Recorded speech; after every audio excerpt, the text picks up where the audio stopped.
इधर अच्छा स्टैंड निकाला। ये देखो, ये सारी पास से भरी हुई थी। मेरी अम्मी को तकरीबन 1 साल हो गया, वो बहुत ज़्यादा बीमार है। उन्हें गुर्दे की बीमारी है, उनकी पत्थरियाँ थी।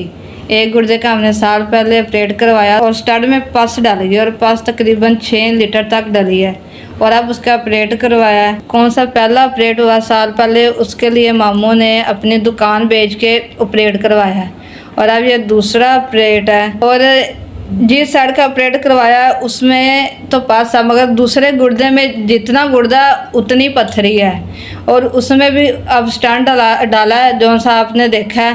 और दूसरे गुर्दे में उन्होंने स्टैंड निकाल दिया जिसमें पस पड़ गई थी काफ़ी ज़्यादा। और 2 भी अम्मी के रोज़ाना तकरीबन हफ्ते पहले रोज़ाना होता था, अब हफ्ते में 2 दफ़ा होते हैं। और मेरे अब्बू भी नहीं है कमाने वाले, के अब्बू की डेथ हो गई है और हमारा कोई भी नहीं कमाने वाला, सिर्फ हम 2 बहनें हैं और भाई भी नहीं है। अब 90,000 बिल मैं कैसे दूँगी? 8 दिन सही था और 90,000 का बिल कैसे देंगे? मैं खुद बड़ी परेशान हूँ, कैसे देने हैं? मैंने 30,000 दे दिया, अब इतने मुझसे नहीं दे जाएंगे। मैंने देखा और बाप की डेथ हो गई, अब अम्मी को नहीं खोना। मैं साल हो गया पागल हो गई हूँ, दे देगी मैं 10,000 20,000 30,000। SVS ताड़ी बड़ी मेहरबानी, तुझे 30,500 रुपया देकर साड़ी बहुत ज़्यादा मदद की थी।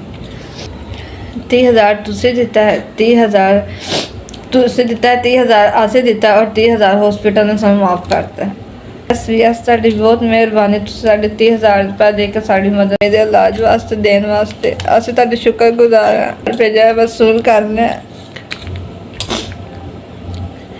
30,000 तुझे दिता, 30,000 साढ़े कोल से अस देकर साड़ा पूरा मुकम्मल बिल हो गया। 30,000 सानू हॉस्पिटल ने माफ़ कर दिता है। तंदुरुस्ती देवे तो अल्लाह तुहानू ज़्यादा तो ज़्यादा देवे। अल्लाह तुहाडे बच्चे नू सेहत कामना करे। जो नमाज पढ़ांगे तुहाडे हक से दुआ करांगे, अल्लाह तंदुरुस्ती देवे तुहानू। अमन भी नहीं ना बेटा है, 2 बेटियां ही ने मेरियां। मानी तुसीं मेरी मदद की।